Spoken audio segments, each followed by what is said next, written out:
बनो राजयोगी मेरे प्यारो, बनो राजयोगी, राजयोगी बनो राजयोगी मेरे प्यारो, बनो राजयोगी, राजयोगी बनो राजयोगी।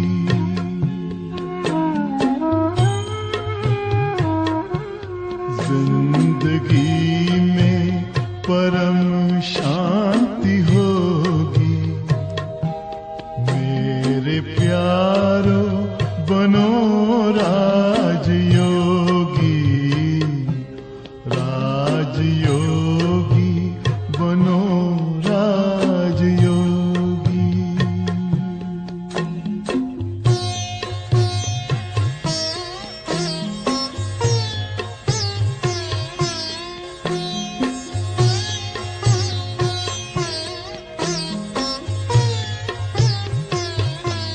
मन का दर्पण दमकने लगेगा, आत्मचिंतन चमकने लगेगा।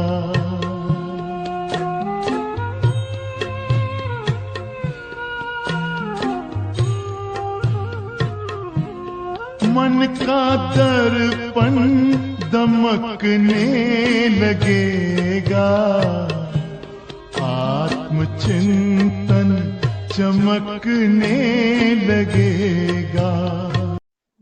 ओम शांति। आज की मुरली है 23 अगस्त 2025 की।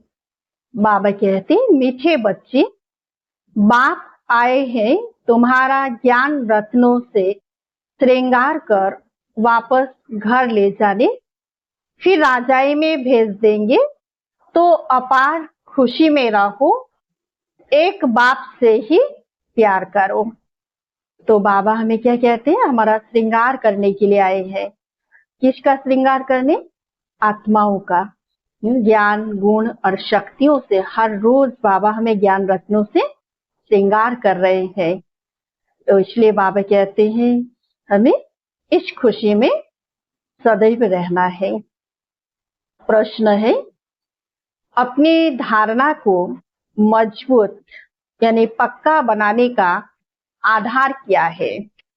उत्तर है, अपनी धारणा को मजबूत बनाने के लिए सदैव यह पक्का करो कि आज के दिन जो पास हुआ अच्छा हुआ, फिर कल के बाद होगा। जो कुछ हुआ कल पहले भी ऐसे हुआ था, नथिंग न्यू।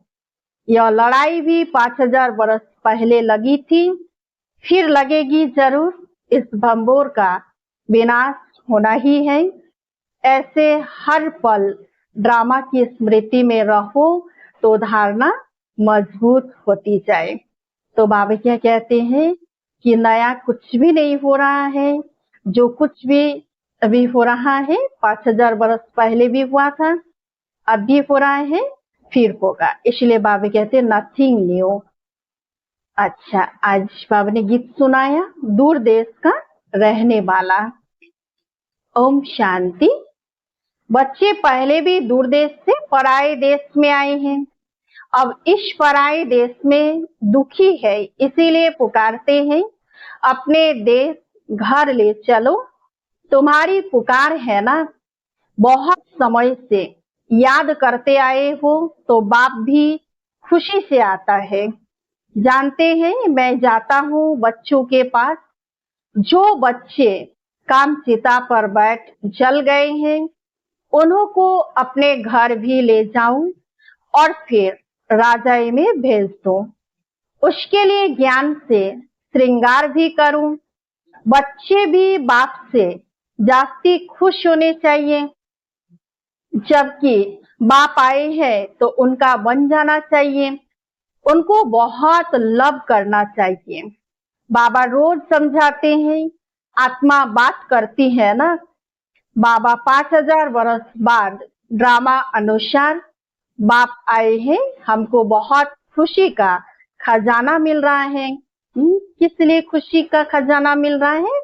क्योंकि बाबा हमें इतने समय के बाद फिर से हम बच्चों को आके मिले हैं। तो बाबा कहते हैं कि बाबा आप हमारी झोली भर रहे हैं, हमको अपने घर शांति धाम में ले चलते हैं, फिर राजधानी में भेज देंगे। तो कितनी अपार खुशी होनी चाहिए। बाप कहते हैं हमको इस पराई राजधानी में ही आना है। ये पराई राजधानी यानी ये रावण की दुनिया है, पतित दुनिया है। तो बाबा इस रावण की दुनिया में, पराई दुनिया में ही आते हैं हम बच्चों से मिलन मनाने के लिए। तो बाबा कहते हैं कि बाप का बड़ा मीठा और वंडरफुल पार्ट है, खास जबकि इस पराये देश में आए हैं। यह बातें तुम अभी ही समझते हो, फिर यह ज्ञान प्राय लोप हो जाता है, वहां दरकार ही नहीं रहती। बाबा कहते हैं तुम कितने बेसमझ बन गए हो। ड्रामा का एक्टर होते हुए भी बाप को नहीं जानते। जो बाप ही करण करावनहार है, क्या करते क्या कराते यह भूल गए हो। सारी पुरानी दुनिया को हेवन बनाने आते हैं और ज्ञान देते हैं। वह ज्ञान का सागर है, तो जरूर ज्ञान देने का कर्तव्य करेंगे ना। फिर तुमसे कराते भी हैं कि औरों को भी मैसेज दो कि बाप सबके लिए कहते हैं कि अब देह का भान छोड़ मुझे याद करो तो विक्रम विनाश होंगे। मैं श्रीमत देता हूँ, पाप आत्माएं तो सब हैं। इस समय सारा झाड़ तमो प्रधान जर्जरीभूत अवस्था को पाया हुआ है। जैसे बांस के जंगल को आग लग जाती है तो एकदम सारा ही जंगल खत्म हो जाता है। तो जंगल में पानी कहाँ से आएगा जो आग को बुझाए। यह जो भी पुरानी दुनिया है उनको आग लग जाएगी। बाप कहते हैं नथिंग न्यू, नया कुछ भी नहीं। बाप अच्छी पॉइंट्स देते रहते हैं जो नोट करनी चाहिए। बाप ने समझाया है और धर्म स्थापक सिर्फ अपना धर्म स्थापन करने आते हैं, उनको पैगंबर व मैसेंजर आदि कुछ भी नहीं कह सकते। तो बाबा कहते यह भी बड़ा युक्ति से लिखना है। शिव बाबा बच्चों को समझा रहे हैं, बच्चे तो सब है ऑल ब्रदर। तो हर एक चित्र में, हर एक लिखत में यह जरूर लिखना है। शिव बाबा ऐसे समझाते हैं। बाप कहते बच्चे मैं आकर सतयुगी आदि सनातन देवी देवता धर्म की स्थापना करता हूँ, जिसमें 100% सुख शांति पवित्रता सब है। इसलिए उनको क्या कहा जाता है? हेवन कहा जाता है। वहां दुख का नाम नहीं है। बाकी जो भी सब धर्म है उन सब का विनाश कराने निमित्त बनता हूँ। सतयुग में होता ही है एक धर्म, वह है नई दुनिया। पुरानी दुनिया को खत्म कराता हूँ। ऐसा धंधा तो और कोई नहीं करते हैं। कहा जाता है शंकर द्वारा विनाश। विष्णु भी लक्ष्मी नारायण ही हैं। प्रजापिता ब्रह्मा भी तो यहाँ है। यही पतित से पावन फरिश्ता बनते हैं, इसीलिए फिर ब्रह्मा देवता कहा जाता है, जिससे देवी देवता धर्म स्थापन होता है। यह बाबा भी देवी देवता धर्म का पहला प्रिंस बनता है। तो ब्रह्मा द्वारा स्थापना, शंकर द्वारा विनाश। चित्र तो देने पड़े ना, समझाने के लिए यह चित्र बनाए हैं। इनके अर्थ का कोई को भी पता नहीं है। स्वदर्शन चक्रधारी ठहरे ना, जानते हैं हम ही यह ज्ञान सुनाते हैं। बाबा तो ऐसे नहीं कहेंगे कि मुझे कमल फूल समान बनना है। बाबा कहते हैं कि सतयुग में तुम कमल फूल समान ही रहते हो। सन्यासियों के लिए यह नहीं कहेंगे, वह तो जंगल में चले जाते हैं। बाप भी कहते हैं पहले वह पवित्र शतुप्रधान होते हैं, भारत को थमाते हैं पवित्रता के बल से। तो इसीलिए हमारे जो साधु संत ऋषि मुनिया हैं, तो उनका भी इस सृष्टि को थमाने का बहुत बड़ा भूमिका है कि उनके ही पवित्रता के बल से आज इस सृष्टि को उन्होंने थमा के रखा था। लेकिन हाँ, परिवर्तन करने का कार्य कोई धर्मात्मा का नहीं है, कोई महान आत्मा का नहीं है। ये काम सिर्फ और सिर्फ परमात्मा का है, शिव बाबा का है, सृष्टि परिवर्तन करने का कार्य। तो बाबा कहते हैं कि बाप भी कहते पहले वह पवित्र शतुप्रधान होते हैं। तो भारत जैसा पवित्र देश कोई होता ही नहीं। जैसे बाप की महिमा है वैसे भारत की भी महिमा है। भारत हेवन था, यह लक्ष्मी नारायण राज्य करते थे, फिर कहाँ गए यह अभी तुम जानते हो। और किसी की बुद्धि में थोड़े ही होगा कि यह देवताएं ही 84 जन्म ले फिर पुजारी बनते हैं। अभी तुमको सारा ज्ञान है, हम अभी पूज्य देवी देवता बनते हैं, फिर पुजारी मनुष्य बनेंगे। तो हम ही पूज्य बनते हैं, फिर हम ही पुजारी बन जाते हैं। मनुष्य तो मनुष्य ही होता है। यह जो चित्र किस्म किस्म के बनाते हैं, ऐसे कोई मनुष्य होते नहीं। यह सब भक्ति मार्ग के ढेर चित्र है। तुम्हारा ज्ञान तो है गुप्त, यह ज्ञान सब नहीं लेंगे। बाबा क्या कहते हैं कि ये ज्ञान जो है गुप्त है और ये ज्ञान सभी नहीं लेंगे। इसीलिए बाबा के घर में आएंगे बहुत, जाएंगे, लेकिन वही इस ज्ञान को धारण करेंगे, वही इस ज्ञान को समझेंगे जो कल पहले आए थे, बाबा को पहचाने थे, बाबा के बने थे। बाबा कहते हैं जो इस कुल के होंगे, देवी कुल के होंगे, उनको ही ये ज्ञान अच्छा लगेगा। इसलिए बाबा कहते हैं यह ज्ञान सब नहीं लेंगे। जो इस देवी देवता धर्म के पत्ते होंगे वे ही लेंगे। बाकी जो औरों को मानने वाले हैं वह सुनेंगे नहीं। जो शिव और देवताओं की भक्ति करते हैं वही आएंगे। पहले पहले मेरी भी पूजा करते हैं, फिर पुजारी बन अपनी भी पूजा करते हैं। तो अब खुशी होती है कि हम पूज्य से पुजारी बने, अब फिर पूज्य बनते हैं। कितनी खुशियां मनाते हैं। यहाँ तो अल्पकाल के लिए खुशी मनाते हैं, वहां तो तुमको सदैव खुशी रहती है। दीपमाला आदि लक्ष्मी को बुलाने के लिए नहीं होती है, दीपमाला होती है कार्नेशन पर। बाकी इस समय जो उत्सव मनाए जाते हैं वह वहां होते नहीं, वहां तो सुख ही सुख है। तो बाबा कहते हैं यहाँ का जो त्योहार रस्म रिवाज वहां सतयुग में ऐसे नहीं होते हैं, और सतयुग का जो रस्म रिवाज है वो अभी कलयुग में नहीं है। तो इसीलिए अभी जैसे हर समय कुछ ना कुछ त्योहार मनाते हैं, उत्सव मनाते हैं, क्योंकि आज सबके जीवन में क्या है, खुशियां आज गुम हो गई है। तो इसीलिए जब कभी कभी कुछ त्योहार होता है तो उस समय एक दिन दो दिन के लिए सब खुशी मनाते हैं। तो इसीलिए उत्सव मनाते हैं एक दिन दो दिन उत्साह में रखने के लिए, क्योंकि सारा समय ही आज क्या है, मनुष्य दुखी परेशान होकर के रहते हैं। तो बाबा कहते हैं कि यहाँ तो अल्पकाल के लिए खुशी मनाते हैं और वहां तो तुमको सदैव खुशी रहती है। दीपमाला आदमी लक्ष्मी को बुलाने के लिए नहीं होती है। बाबा कहते हैं यह एक ही समय है जबकि तुम आदि मध्य अंत को जानते हो। यह सब पॉइंट्स लिखो, सन्यासियों का है हठयोग, यह है राजयोग। बाबा कहते हैं एक एक पेज में जहां तहां शिव बाबा का नाम जरूर हो।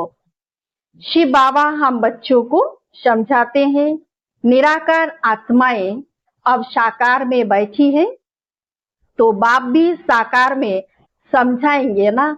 वह कहते हैं अपने को आत्मा समझ, मुझे याद करो। शिव भगवान वाच बच्चों प्रति खुद यहाँ प्रेजेंट है ना। मुख्य मुख्य पॉइंट किताब में ऐसी क्लियर लिखी हुई हो जो पढ़ने से आपे ही ज्ञान आ जाए। शिव भगवान वाच होने से पढ़ने में मजा आ जाएगा। यह बुद्धि का काम है ना। बाबा भी शरीर का लोन लेकर फिर सुनाते हैं ना। इनकी आत्मा भी सुनती है। किनकी आत्मा सुनती है? ब्रह्मा बाबा की।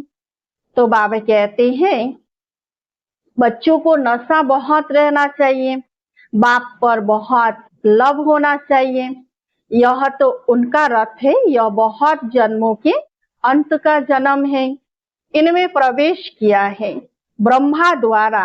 यह ब्राह्मण बनते हैं, फिर मनुष्य से देवता बनते हैं। चित्र कितना क्लियर है।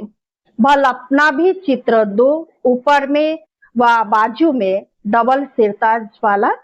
योग बल से हम ऐसे बनते हैं। ऊपर में शिव बाबा, उनको याद करते करते मनुष्य से देवता बन जाते हैं। बिल्कुल क्लियर है। रंगीन चित्र का किताब ऐसा हो जो मनुष्य देखकर खुश हो जाए। उनसे फिर कुछ हल्के भी छपा सकते हो गरीबों के लिए। बड़े से छोटा, छोटे से छोटा कर सकते हो, रहस्य उसमें आ जाए। गीता के भगवान वाला चित्र है मुख्य। उस गीता पर कृष्ण का चित्र, उस गीता पर त्रिमूर्ति का चित्र होने से मनुष्यों को समझाने में सहज होता है। प्रजापिता ब्रह्मा के बच्चे ब्राह्मण यहाँ है। प्रजापिता ब्रह्मा सूक्ष्म वतन में तो हो नहीं सकता। कहते हैं ब्रह्मा देवताएं नमः, विष्णु देवताएं नमः। अब देवता कौन ठहरे? देवताएं तो यहाँ राज्य करते थे, डिटिज्म तो है ना। तो यह सब अच्छी रीति समझाना पड़ता है। ब्रह्मा सो विष्णु, विष्णु सो ब्रह्मा, दोनों यहाँ हैं। चित्र है तो समझाया जा सकता है। पहले पहले अल्प को सिद्ध करो तो सब बातें सिद्ध हो जाएगी। तो पहले पहले बाबा का परिचय हमें क्लियर करना है, तब बाबा कहते हैं आगे का भी समझते जाएंगे। पॉइंट्स तो बहुत है और सब धर्म स्थापन करने आते हैं। बाप तो स्थापना और विनाश दोनों कराते हैं। होता है सब ड्रामा अनुसार ही। ब्रह्मा बोल सकते, विष्णु बोल सकते हैं, सूक्ष्म वतन में क्या बोलेंगे? यह सब समझने की बातें हैं। यहाँ तुम समझकर फिर ट्रांसफर होते हो ऊपर क्लास में। कमरा ही दूसरा मिलता है। मूल वतन में कोई बैग तो नहीं जाना है, फिर वहां से नंबरवार आना होता है। पहले पहले मूल बात एक ही है, उस पर जोर देना चाहिए। कल्प पहले भी ऐसे हुआ था। यह सेमिनार आदि भी ऐसे ही कल्प पहले हुए थे। तो बाबा क्या कहते हैं कि जो कुछ भी आज हो रहा है ये कल्प पहले हुआ था। फिर कब होगा? ये कल्प के बाद। तो बाबा कहते कि ऐसे ऐसे अपनी धारणा पक्के करते जाओ। बाबा ने कहा था कि मैगजीन में भी डालो। यह लड़ाई लगी, नथिंग न्यू। 5000 वर्ष पहले भी ऐसे हुआ था। यह बातें तुम ही समझते हो, बाहर वाले समझ न सके। सिर्फ कहेंगे बातें तो वंडरफुल है, अच्छा कभी जाकर समझ लेंगे। शिव भगवान वाच बच्चों प्रति ऐसे ऐसे अक्षर होंगे तो आकर समझेंगे भी। तो बाबा किनसे मिलते हैं? बच्चों से ही मिलते हैं और बच्चों से ही बातें करते हैं। तो नाम लिखा हुआ है प्रजापिता ब्रह्मा कुमार कुमारियां। प्रजापिता ब्रह्मा से ही ब्राह्मण रचते हैं। ब्राह्मण देवी देवता नमः कहते हैं ना। कौन से ब्राह्मण? तुम ब्राह्मणों को भी समझा सकते हो ब्रह्मा की औलाद कौन है। प्रजापिता ब्रह्मा के इतने बच्चे हैं तो जरूर यहाँ एडॉप्ट होते होंगे। जो अपने कुल के होंगे वह अच्छी रीति समझेंगे। तुम तो बाप के बच्चे हो गए। बाप ब्रह्मा को भी एडॉप्ट करते हैं, नहीं तो शरीर वाली चीज आई कहाँ से। ब्राह्मण इन बातों को समझेंगे, सन्यासी नहीं समझेंगे। अजमेर में ब्राह्मण होते हैं और हरिद्वार में सन्यासी ही सन्यासी हैं। पंडे ब्राह्मण होते हैं परंतु वह तो भूखे होते हैं। बोलो तुम अभी जिस्मानी पंडे हो, अब रूहानी पंडे बनो। तुम्हारा भी नाम पंडा है। पांडव सेना को भी समझते नहीं हैं। बाबा है पांडवों का शिरमोर। कहते हैं हे बच्चे मामे कम याद करो तो विक्रम विनाश होंगे और चले जाएंगे अपने घर। फिर बड़ी यात्रा होगी अमरपुरी की, मूल वतन की कितनी बड़ी यात्रा होगी। सबकी सब आत्माएं जाएंगी। जैसे मकड़ों का झुंड जाता है ना, मक्खियों की भी रानी भागती है तो उनके पिछाड़ी सब भागते हैं। वंडर है ना, सब आत्माएं भी मच्छरों में सब जाएंगी। तो बाबा क्या कहते हैं कि सभी आत्माएं परम धाम घर में जाएंगे। जैसे मक्खियां सब उड़ के जाते हैं तो वैसे ही सभी आत्माएं परम धाम को जाएंगे। तो बाबा कहते हैं शिव की बारात है ना, तुम सब हो ब्राइड, मैं ब्राइड ग्रूम आया हूँ सबको ले जाने के लिए। शिव साजन हम सभी आत्मा रूपी सजनियों को ले जाने के लिए आए हैं। तुम छी हो गए हो इसलिए श्रृंगार कर साथ ले जाऊंगा। जो श्रृंगार नहीं करेंगे तो सजा खाएंगे। जाना तो है इसी काशी कलवट में भी मनुष्य मरते हैं तो सेकंड में कितनी सजाएं भोग लेते हैं। मनुष्य चिल्लाते रहते हैं। यह भी ऐसे हैं, समझते हैं हम जैसे कि जन्म जन्मांतर का दुख सजा भोग रहा हूँ। वह दुख की फीलिंग ऐसी होती है, जन्म जन्मांतर के पापों की सजा मिलती है। तो बाबा कहते हैं जितनी सजाएं खाएंगे उतना पद कम हो जाएगा। इसीलिए बाबा कहते हैं योग बल से हिसाब किताब चुकतो करो, क्योंकि योग बल से अगर चुकतो नहीं होगा तो हमें सजाएं खानी पड़ेंगी। तो बाबा ने दो ऑप्शन हमें दिया है, योग बल से और नहीं तो भोग बल से। तो बाबा कहते हैं याद से जमा करते जाओ। नॉलेज तो बहुत सहज है, अब हर कर्म ज्ञान युक्त करना है। दान भी पात्र को देना है। पाप आत्माओं को देने से फिर देने वाले पर भी उसका असर पड़ जाता है। इसलिए बाबा कहते हैं कि किसी आत्मा को भोजन चाहिए तो भोजन दे दो, वस्त्र चाहिए तो वस्त्र दे दो। लेकिन जब हम किसी को पैसा देते हैं और उस पैसे से उन्होंने कुछ गलत कार्य में लगा दिया तो उससे देने वालों के ऊपर भी पाप चढ़ जाता है। तो इसीलिए हमें देख करके सोच समझ करके फिर किसी को हमें दान देना है। तो वह भी पाप आत्माएं बन जाती हैं। ऐसे को कभी नहीं देना चाहिए जो उस पैसे से जाकर फिर कोई पाप आदि करे। पाप आत्माओं को देने वाले तो दुनिया में बहुत बचे हैं। अब तुमको तो ऐसा नहीं करना है। अच्छा, मीठे मीठे सिकिलधे बच्चों प्रति माता पिता बाप दादा का याद प्यार और गुड मॉर्निंग। रूहानी बाप की रूहानी बच्चों को नमस्ते। हम सब रूहानी बच्चों की रूहानी बाप दादा को याद प्यार और गुड मॉर्निंग। नमस्ते नमस्ते नमस्ते। धारणा के लिए मुख्य सार। एक नंबर है अभी हर कर्म ज्ञान युक्त करना है, पात्र को ही दान देना है। इसलिए बाबा कहते हैं बहुत सोच समझ करके हम किसी भी आत्मा को दान देंगे, क्योंकि अभी हमें बाबा ने कर्म अकर्म विकर्म का ज्ञान समझाया है कि हम ऐसा कोई कर्म न करें जिससे हमारा विकर्म बन जाए। तो पाप आत्माओं से अब कोई पैसे आदि की लेन देन नहीं करनी है। योग बल से सब पुराने हिसाब किताब चुकता करने हैं। 2 नंबर है, अपार खुशी में रहने के लिए अपने आप से बातें करनी है। बाबा आप आए हैं हमें अपार खुशी का खजाना देने। आप हमारी झोली भर रहे हैं। आपके साथ पहले हम शांति धाम जाएंगे, फिर अपनी राजधानी में आएंगे। वरदान है, समस्याओं को समाधान रूप में परिवर्तन करने वाले विश्व कल्याणी भव।